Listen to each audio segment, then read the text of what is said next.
Hello बच्चों, तो चलिए यह प्रश्न पढ़ते हैं। सिद्ध कीजिए कि वर्गमूल एक्स स्क्वायर माइनस एक प्लस में 2x गुणा में वर्गमूल माइनस एक बराबर plus minus x plus iota.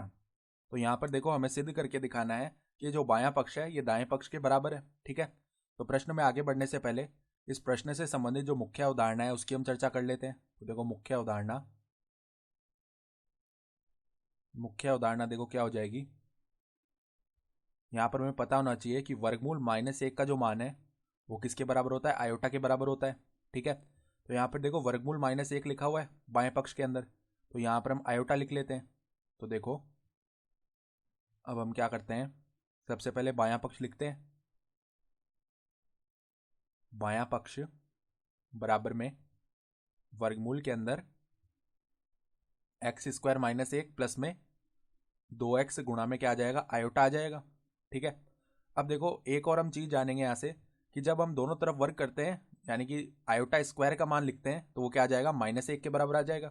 यानी माइनस एक को हम और क्या लिख सकते हैं, आयोटा का स्क्वायर भी लिख सकते हैं। तो देखो वर्गमूल के अंदर एक्स स्क्वायर प्लस में इस 2x आयोटा को आगे लिख लेते हैं और यहाँ पर क्या आ जाएगा, प्लस में आयोटा का स्क्वायर।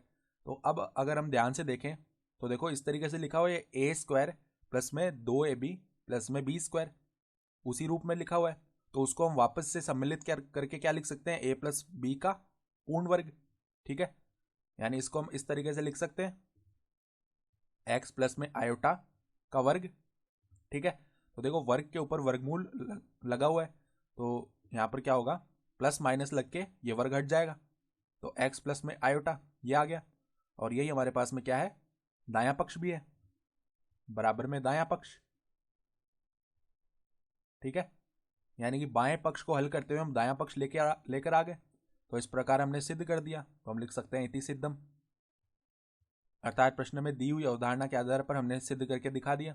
तो आशा करता हूं कि आपको यह प्रश्न समझ में आया होगा। धन्यवाद।